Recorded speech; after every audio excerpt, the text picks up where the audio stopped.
At the grand marble staircase of a mansion bathed in morning light, a chilling act unfolds. A beautiful stepmother pushes her husband's disabled daughter down the steps without a flicker of remorse. But before the child hits the ground, a veteran and his loyal dog appear, saving her life, yet unknowingly walking straight into the trap she had so carefully set. A trap built not from hatred, but from greed. Greed so deep it devours every trace of humanity within her. Stay with us until the very end of this story, to see whether justice will truly find its way back.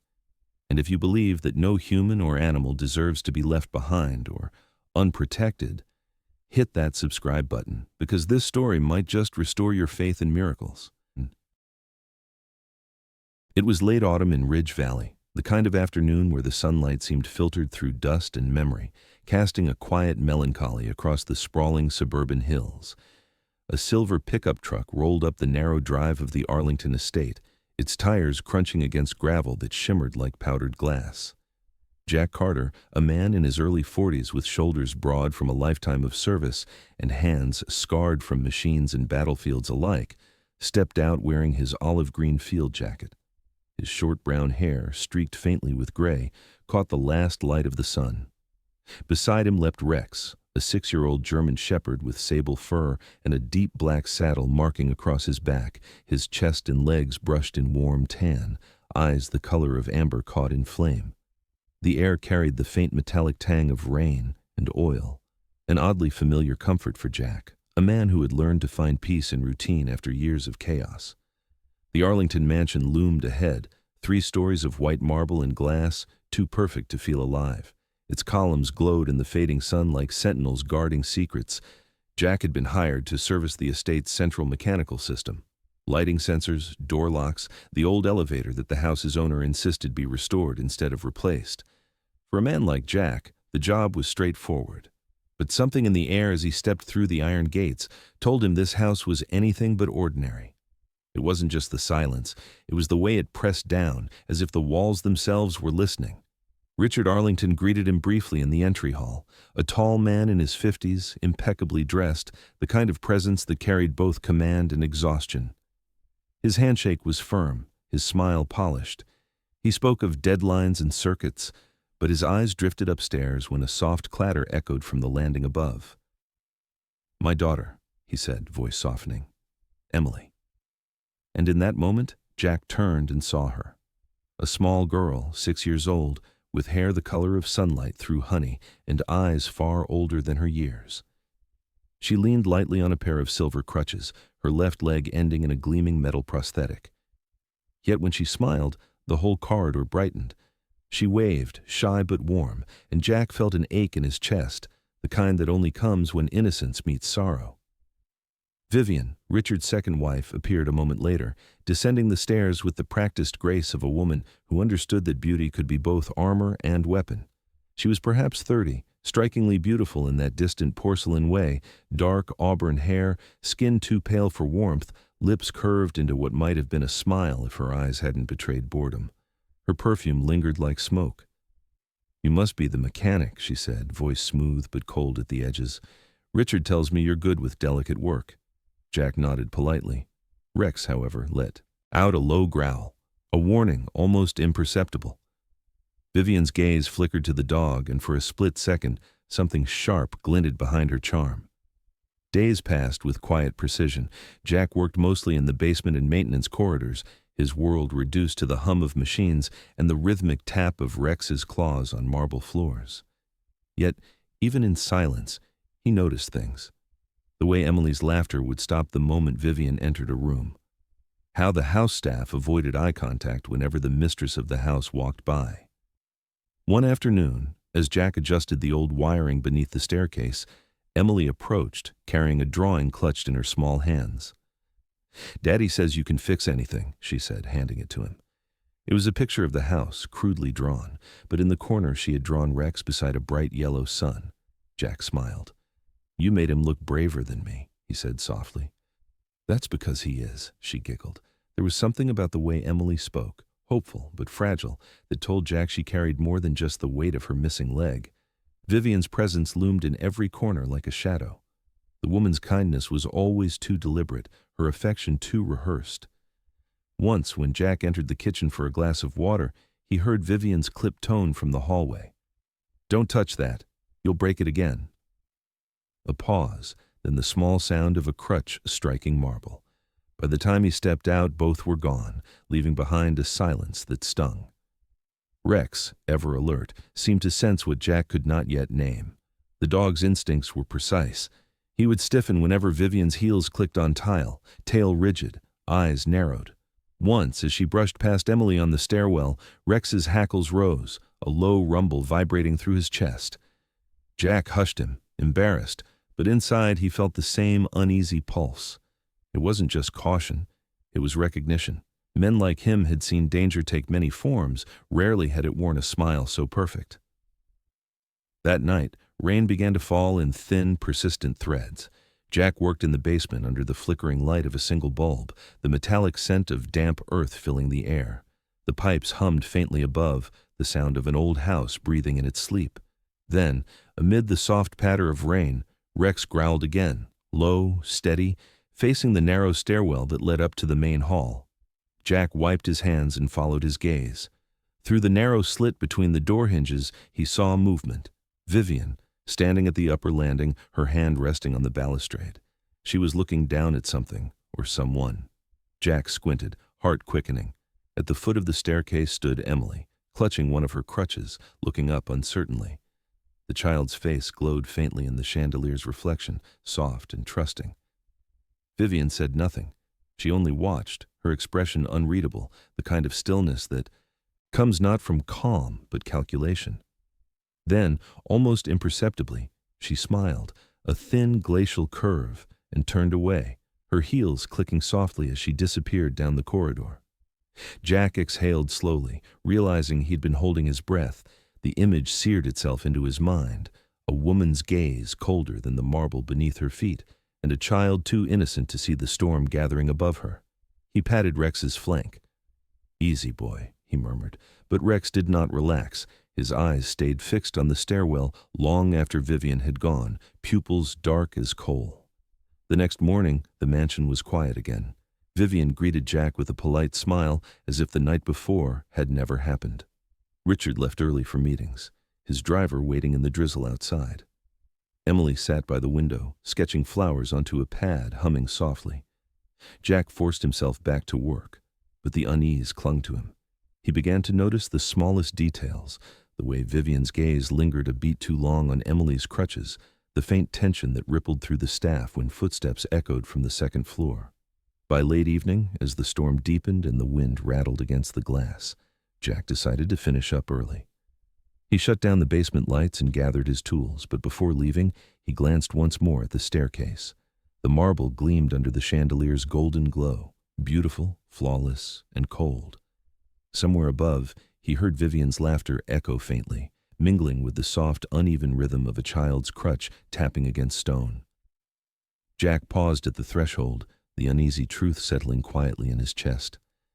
This house, with all its light and wealth, hid a darkness that was not made of shadows, but of hearts too willing to deceive. And though he could not yet name it, he knew instinctively that something terrible was waiting at the edge of silence, something that had already chosen its time.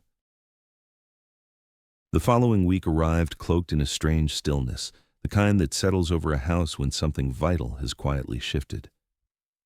Dawn filtered weakly through the tall windows of the Arlington estate, and Richard, suitcase in hand, moved briskly through the hall. He spoke with his usual composure, though fatigue traced faint shadows beneath his eyes. "I'll be gone for about 2 weeks, maybe longer," he said, offering a brief smile to Jack, who stood by the entryway, awaiting instructions about a few pending repairs. Vivien hovered nearby in a pale silk dress, the light catching the sharp planes of her face. "Don't worry, Richard," she assured softly, resting a manicured hand on his arm. "Everything will be taken care of. The house will be in perfect order when you return." Outside, the driver loaded the last of the luggage into the car. Emily clung to her father's waist, her crutches steady but her eyes wet. "Promise you'll call every night," she whispered. Richard kissed the top of her head. "Every night," he said. When the car finally disappeared beyond the gates, the silence that followed felt heavier than before, an absence that seemed to seep into the marble floors themselves. Vivien turned from the window and exhaled slowly, her expression unreadable. "Well," she said, glancing at the remaining staff, "there's no reason to keep so many people idling about, is there?" By noon, the estate had transformed.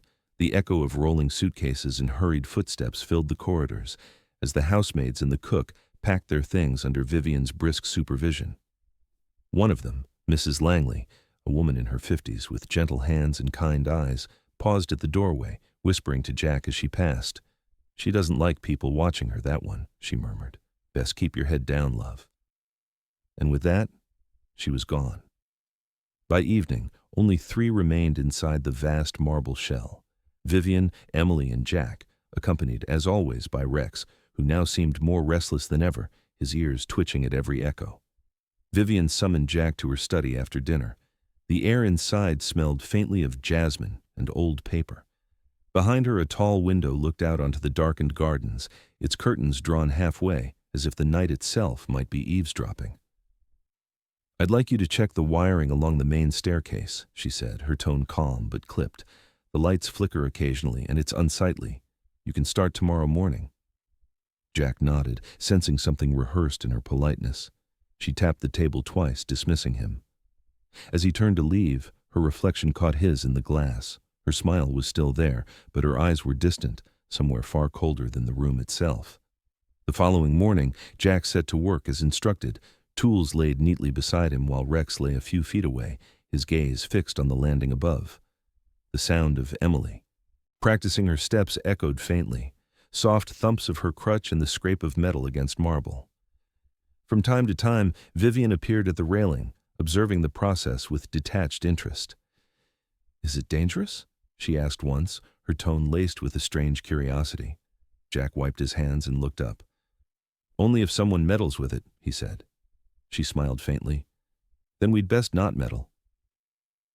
As the hours stretched on, Jack began noticing Vivien's peculiar attentiveness. She would linger near the staircase longer than necessary, her gaze flicking between the cables and the floor below. Once, she even asked about the fuse box location and the camera placements in the hallway, questions that had little to do with his work. When he replied cautiously, she merely nodded, as though cataloging every detail. Rex followed her movements with quiet tension, a low vibration running through his chest each time she drew near. Later that afternoon, a soft rain began to fall, dimming the light that streamed through the tall windows. Emily sat by the living room hearth, sketching Rex with her small, careful strokes, occasionally glancing up to smile at Jack. "He doesn't like her," she said innocently, tilting her head toward the hall where Vivien had just passed. "Dogs know things." Jack said nothing, though he felt the truth of her words sink deep. He had seen that kind of instinct in the field, the silent knowing before chaos erupted. It was not fear that Rex felt. It was recognition. As evening settled, Vivien's tone toward Jack shifted from politeness to a faint, almost teasing familiarity. "You work too much," she said as he packed up his tools. "A man like you must know how to relax." The sentence hung in the air like perfume, sweet, deliberate, and unsettling. Jack gave a courteous nod and stepped away. When he glanced back, she was already looking elsewhere, her fingers tracing the rim of her wine glass. That night the mansion slept uneasily. Wind rattled the shutters, and the grandfather clock in the hallway marked time with heavy, deliberate strokes. Jack sat at his small workbench in the basement, reviewing the wiring diagrams he had redrawn earlier. Rex lay near his feet, his breathing steady until, without warning, his ears pricked up. The dog rose silently, head turning toward the narrow gap beneath the basement door. Jack frowned, listening. A faint voice drifted down from above, Vivien's, low, measured, and laced with amusement. He stepped closer, careful not to make a sound. Through the small vent that opened near the ceiling, the muffled conversation grew clearer, carried by the hollow acoustics of the marble hall. "When Richard dies," she said, her tone calm and precise, "the will leaves everything to the girl, unless—" a pause, a soft clink of glass. "She's no longer here." The voice of a man responded, rough and cynical. Then you better find someone to take the blame. Wealth makes enemies, Vivien. She chuckled, the sound light and cold. I already have, she said, a mechanic and his dog. The words struck Jack like a blow. For a moment, all he could hear was the hum of the pipes and the distant tick of the clock. Rex pressed against his leg, tail low, eyes locked on the stairs above. Jack closed his eyes, steadying his breath, a soldier's discipline returning by instinct. He knew that what he had just overheard was not a threat. It was a plan already set in motion. He reached down, unclipped a small device from Rex's collar, a compact camera he used for inspection footage, and quietly reattached it, turning the lens upward toward the stairwell. Good boy, he whispered. Rex blinked once, ears perked as if understanding. The faint red light of the camera blinked alive, a single pulse in the dark. Upstairs, footsteps drifted away, followed by the muted sound of laughter fading down the corridor. When silence returned, Jack sat back, the weight of realization pressing deep into his chest. He had seen greed take many shapes in his life, but never so elegantly dressed, never hiding behind such fragile smiles. The rain outside grew heavier, tapping against the glass like a steady heartbeat. Rex settled at his feet again, but his body remained taut, ready. Jack stared at the ceiling above, his mind tracing every possibility. Whatever Vivien was planning, he knew one thing with certainty. He and Rex were no longer guests in this house. They were pieces in someone else's design. The morning dawned deceptively calm, sunlight spilling across the manicured lawns and through the tall glass panels of the Arlington estate. The storm from the night before had washed the air clean, leaving everything bright, sharp, and unnervingly still. Jack was already outside, crouched beside the generator near the garden wall, tightening a loose valve while Rex rested close by, his nose twitching toward the house as if he sensed the shift in the air. Inside, faint sounds of laughter drifted down from the upper floor, Vivien's lilting tone, followed by the soft patter of Emily's uneven steps on marble. It might have seemed like an ordinary morning, but to Jack, the silence beneath those sounds felt too careful, too staged, as though the entire house were holding its breath. From the landing above, Vivien appeared radiant, dressed in a crimson silk gown that caught the light like liquid fire. Her hair, pinned perfectly, shimmered as she turned her head toward Emily, who stood beside her on her crutches, smiling with shy determination. "Ready to show me how well you can walk today?" Vivien asked gently, her hand brushing over the child's shoulder. Emily nodded, her bright eyes glancing toward the staircase with innocent confidence. "Daddy will be so proud when he gets back," she said softly. Vivien's smile lingered a moment too long, warm at the surface, hollow beneath. She adjusted her grip on the little girl's shoulder. "Cautious steps, darling," she murmured.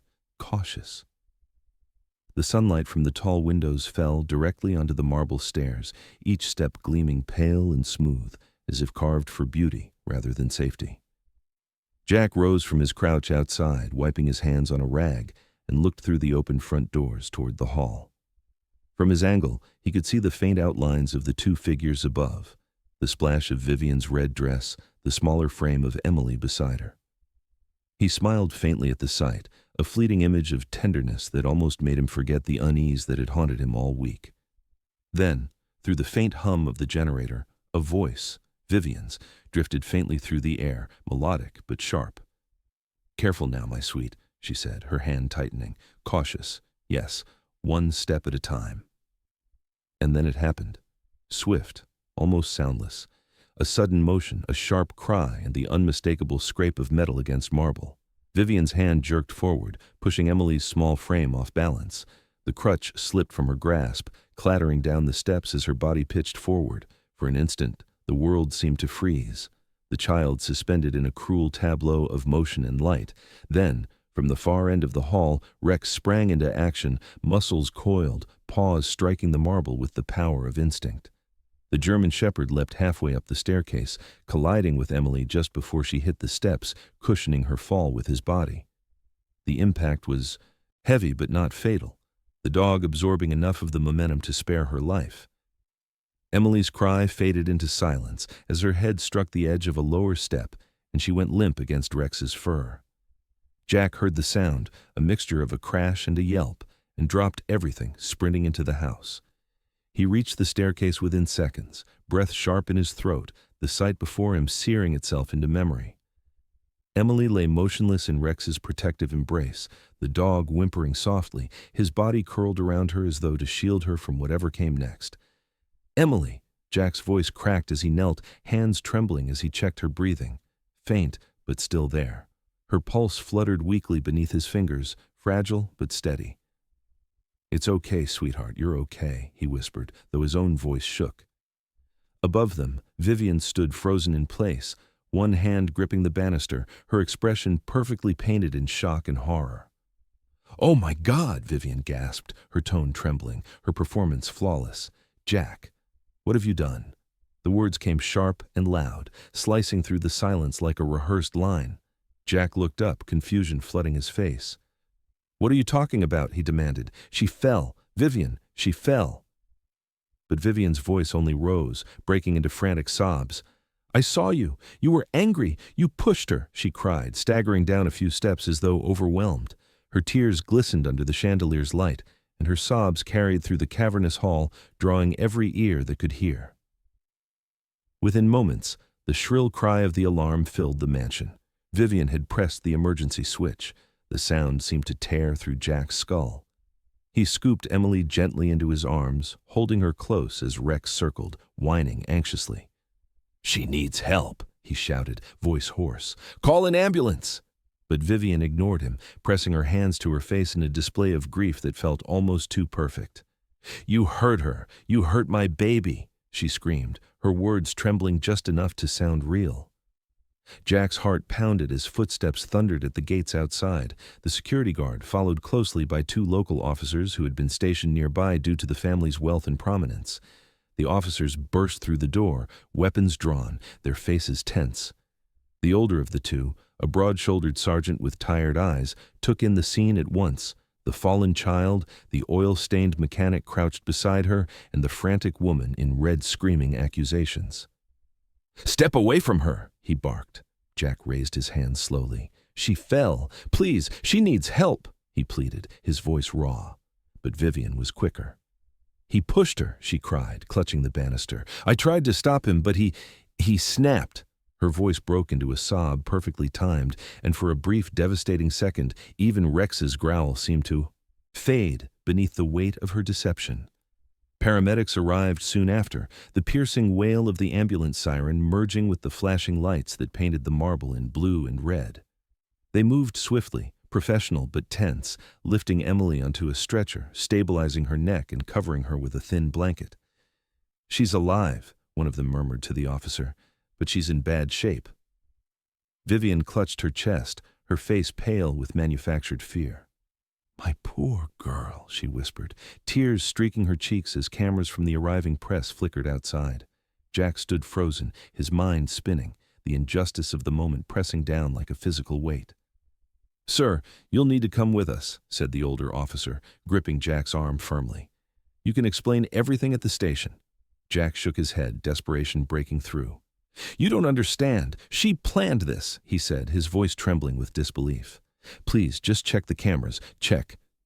But the younger officer had already pulled Rex back by the collar, looping a restraint around his neck. The dog growled in protest, his eyes locked on Vivien, who now knelt theatrically beside the stretcher, stroking Emily's hair with trembling hands. As the paramedics carried the child out, Jack's gaze met Vivien's. For a fleeting second, all pretense slipped away. Her tearful mask faltered, replaced by something cold and victorious. It was gone almost as quickly as it appeared, hidden again beneath a trembling lip and a whispered prayer. The sergeant pulled Jack toward the door, the cuffs cold and heavy around his wrists. "You'll get your say," the man muttered, not unkindly. But the certainty in his tone, the quiet assumption of guilt, cut deeper than the steel. Outside, the sirens faded into the distance as the vehicles sped toward the hospital. The air smelled of ozone and oil, the remnants of morning sun already giving way to a dull gray haze. Jack sat in the back of the police car, Rex beside him, silent but alert. Through the tinted glass, the mansion gleamed in the afternoon light, serene, immaculate, and hollow. On its perfect white staircase, a faint streak of blood marked the place where innocence had fallen. The night settled heavily over the city, the kind of thick darkness that made hospital windows glow like small, trembling lanterns in the distance. Rain had begun to fall again, soft but relentless, drumming against the glass in rhythmic waves. Inside the pristine corridors of St. Augustine Medical Center, Vivien sat in the waiting area, a silk shawl draped loosely around her shoulders, her eyes red-rimmed but dry. To the nurses who passed by, she looked like a portrait of grief, fragile, composed, and heartbreakingly beautiful. In the room beyond the glass partition, little Emily lay motionless, her tiny frame dwarfed by the sterile white bed, a pale bruise spreading across her temple. The monitors beside her flickered in gentle cadence, the quiet beeping the only sign that she still clung to life. Vivien pressed a trembling hand to her lips, exhaling a practiced sob. "She was all I had," she murmured to the young nurse beside her, who nodded sympathetically, unaware of the performance unfolding before her eyes.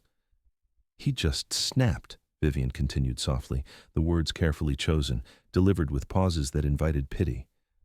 "I tried to stop him. I tried." The nurse squeezed her shoulder gently, murmuring a reassurance about justice and prayers.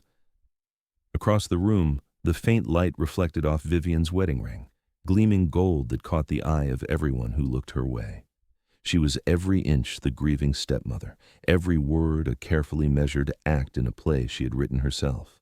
At that very hour, hundreds of miles away, Richard Arlington stood in the private lounge of an airport, his phone pressed tight against his ear, his face drained of color. The voice on the other end was trembling. Vivien's. "It's Emily," she whispered between manufactured sobs. "Jack," he pushed her down the stairs. "The police are here. They think she may not survive." For a long moment, Richard said nothing, his jaw tightening, his hand gripping the edge of the counter until his knuckles turned white. "I'm coming home," he said finally, voice hoarse. The line went dead, and within minutes his assistant had canceled the rest of his trip. The private jet lifted into the storm just before midnight, slicing through the clouds toward a truth waiting like a blade. Back at the city police precinct, the air was stale and heavy with cigarette smoke. Jack sat in the dim light of the interrogation room, his hands cuffed loosely in front of him, his olive jacket draped over the back of the chair. His expression was calm, almost eerily so, not the calm of guilt, but of a man who had learned long ago that panic never saved anyone. Rex lay beside him on the cold floor, the German shepherd's body coiled but still, his amber eyes fixed on the door. Every few seconds his ears twitched, responding to sounds only he could hear. On the metal table lay a single small object, Rex's collar, its black strap marked with faint scratches. Hidden within, almost invisible, was the key to everything. The door creaked open, and Sergeant Heller stepped inside, his tired face lit by the yellow overhead lamp. He looked older now, weighed down by paperwork and uncertainty. "Carter," he said, pulling up a chair opposite him, "the girl's still alive, barely." Jack looked up, a flicker of relief crossing his face. "Then you should be talking to the woman who pushed her," he said quietly. Heller exhaled through his nose, leaning back. "You keep saying that, but the story doesn't fit. No one saw her touch the child. You were there. She says you lost your temper." Jack leaned forward, voice steady. "Then look at the truth, not the story. It's all there." He reached across the table, sliding the collar toward the sergeant. "There's a memory card inside," he said. "Rex wears a recording cam. You'll see everything." Heller hesitated, his skeptical gaze softening for the first time. He turned the collar over, found the tiny slot, and removed the SD card no larger than a coin. Without a word, he rose and left the room. The door shut softly behind him. For a moment, the hum of the overhead light was the only sound. Jack sat back, eyes closed, a quiet prayer rising unspoken in his mind, not for himself, but for the little girl who had smiled at him like sunlight on a rainy day. An hour later, the precinct was alive with motion. Officers moved quickly through the corridors, voices low, faces pale. In the observation room, the video played on repeat, a crystal-clear image captured from Rex's point of view. Vivien stood at the top of the staircase in her red silk dress, her hand resting on Emily's shoulder. For a moment she smiled down at the girl, her expression gentle. Then, without hesitation, she pushed. The child's crutch slipped, her body pitched forward, and Vivien stepped back, her lips curving into a faint, satisfied smirk before she screamed for help. Gasps filled the room as the clip ended, but Jack had given them more. A second file began to play. Audio captured the night before, faint but unmistakable. Vivien's voice smooth as glass.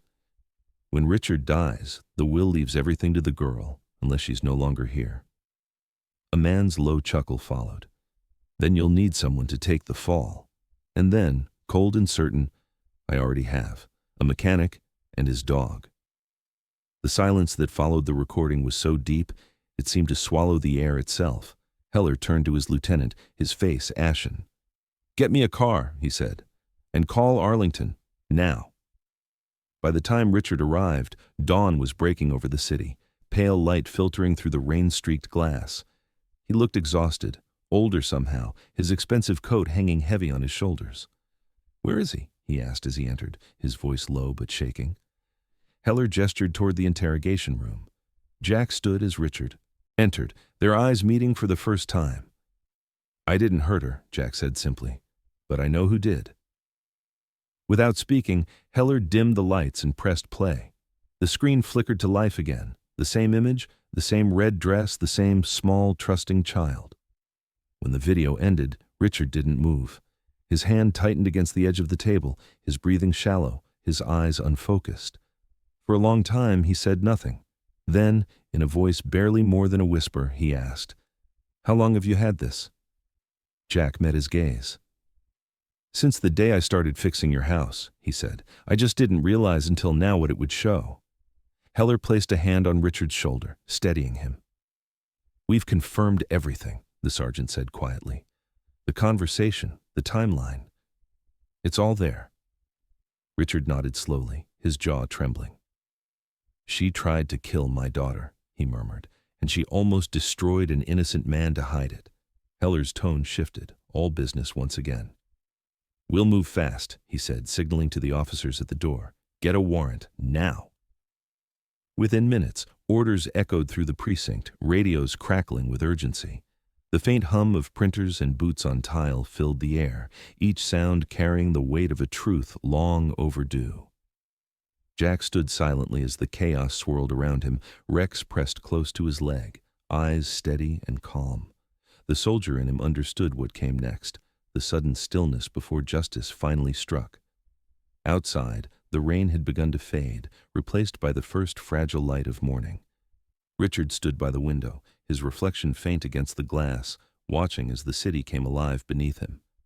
Behind him, the officers prepared for departure, their movements quick and precise. He turned once toward Jack, his expression a mixture of sorrow and gratitude. "Thank you," he said quietly, "for saving her, for saving me from believing her lies." Jack didn't answer, only nodded once, the gesture carrying everything words could not. In the dim hallway beyond, Sergeant Heller adjusted his coat and barked an order into his radio. "Bring every available unit. We've got probable cause and a warrant. Move fast." The sound of footsteps followed, sharp and echoing. Somewhere, far from the sterile calm of the hospital and the quiet despair of the precinct, Vivien's carefully constructed world was beginning to unravel. And for the first time in a long while, justice was no longer silent. It was on its way. The dawn broke quiet and pale over the city, the hospital's rooftop glinting faintly beneath a sky still bruised with the last traces of night. Inside St. Augustine Medical Center, the air was heavy with disinfectant and the low hum of fluorescent lights. Nurses moved briskly through the halls, pushing carts and murmuring updates, unaware that in room 217, the final act of a tragedy was about to close. Vivien sat on the edge of the hospital bed, her crimson dress replaced by a pale cardigan, her eyes rimmed with the darkness of sleepless hours. Emily lay still beside her, a thin blanket pulled up to her chin, the rhythmic beeping of the monitor filling the room like the ticking of a conscience she could no longer silence. Vivien's hands trembled as she brushed a strand of hair from the girl's forehead. "My sweet girl," she whispered, her voice breaking in a way that even she no longer knew was real or performed. Outside the room, the quiet shuffle of footsteps approached, measured, purposeful. 2 uniformed officers appeared at the doorway, followed by Sergeant Heller, his expression unreadable but resolute. "Vivien Arlington," he said evenly, holding up a folded document, "you are under arrest for attempted murder and conspiracy to commit homicide." For a heartbeat, she didn't move. Her eyes flicked to the small hand resting limp on the blanket, then to the men before her. "You have no idea," she said, her voice trembling. "I was trying to protect her from him." But Heller's silence was unyielding, carved from the kind of truth that no performance could fracture. When the younger officer stepped forward with the cuffs, her resistance shattered into hysteria. She cried out once, a sound more animal than human, before collapsing into sobs as the cold metal closed around her wrists. The hospital corridor fell into uneasy stillness as she was led away. Cameras flashed in the distance, journalists called her name, and she ducked her head, shielding her face with shaking hands. For a moment, the illusion returned, the fragile, elegant woman undone by cruel circumstance. But the evidence had already spoken. Down the hall, Richard stood waiting, his tall frame drawn tight, his face pale beneath the fluorescent lights. He didn't speak as the officers passed. Vivien's tearful eyes met his briefly, pleading for a softness that no longer existed. Richard turned away, his voice low and final. "You almost took everything from me," he said. She stopped struggling then, the weight of her failure settling like lead in her chest. The officers led her down the corridor and into the blinding light of the waiting cameras. Hours passed, the sky cleared, and sunlight began to pour once more through the wide hospital windows, warming the sterile chill that had clung to everything. In Emily's room, the quiet was almost sacred. Her small chest rose and fell gently beneath the blanket, her face serene. Jack stood at the foot of the bed, his olive-green jacket creased, his hands loosely in his pockets. Rex sat beside him, tail motionless, ears perked, his amber eyes fixed on the sleeping child. Richard was by the window, the morning light painting a pale outline around him. When Emily stirred, a nurse leaned in quickly, adjusting the monitor, and whispered, "She's waking up." The moment felt endless. Emily's lashes fluttered, and her small voice, weak but clear, broke the silence. "Where's Rex?" she whispered. The dog rose instantly, paws clicking softly against the tile, and rested his head on the edge of her bed. Her lips curved faintly into a smile. "You saved me, didn't you?" she murmured, her hand trembling as it reached for his fur. Rex leaned closer, eyes soft, tail sweeping once across the floor. The nurse smiled through tears, and even Jack, who had spent years building walls around his heart, felt something break quietly inside him. "Yeah," he said softly, his voice roughened with emotion. "He did." Richard moved to the bedside, his face etched with guilt and gratitude in equal measure. He took Emily's hand gently, brushing his thumb across her knuckles. "You're safe now," he whispered. Then, after a pause, he turned to Jack. The silence between them carried the weight of everything unsaid, the accusations, the disbelief, the injustice. Finally, Richard stepped forward and extended his hand. "I owe you more than I can ever repay," he said, voice thick with remorse. "You didn't just save my daughter's life, Jack. You saved whatever was left of mine." Jack shook his head slowly. "I didn't do it for you," he said simply. "I did it because it was right." They stood in silence for a long moment, the kind of silence that carries both apology and respect. Richard looked down, his voice breaking slightly. "At least let me offer something, a reward, compensation, anything." Jack's answer came without hesitation. "No need," he said, turning toward Rex. "We've had enough of big houses and broken people." The faintest hint of a smile touched his lips, though his eyes remained distant. "We'll be on our way." Later that afternoon, the air outside the hospital was clear and golden. Reporters had gone, the chaos had ebbed, and only the hum of distant traffic remained. Jack walked down the steps with Rex at his side, the dog's gait steady, proud. Richard followed a few steps behind. "Where will you go?" he asked quietly. Jack shrugged. "Where we're needed next," he said. "There's always something to fix somewhere." Richard nodded, his eyes glistening. "If she asks for you, what should I tell her?" Jack paused, glancing toward the horizon. "Tell her we'll be waiting," he said. Days later, when Emily was strong enough to sit up in bed, she looked toward the window and smiled at the light spilling in. "Daddy," she said softly, "can I visit them someday?" Richard smiled faintly, brushing her hair back. "You'll find them," he said. "People like that never really leave." That evening, far from the city, the countryside glowed beneath the waning sun. A narrow dirt road wound through fields of tall grass that swayed gently in the breeze.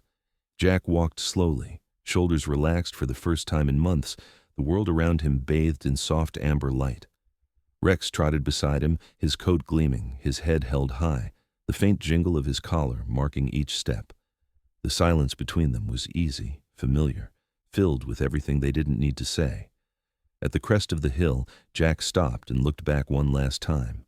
In the distance, the Arlington mansion shimmered faintly under the sinking sun, its white marble facade bathed in gold, its secrets finally quiet. He took a slow breath, exhaled, and rested a hand on Rex's head. "Come on, buddy," he murmured. "Let's go home." Together, they walked on, the long shadow of man and dog stretching across the fading light toward a peace they had both earned the hard way. Sometimes, the quietest acts carry the greatest weight.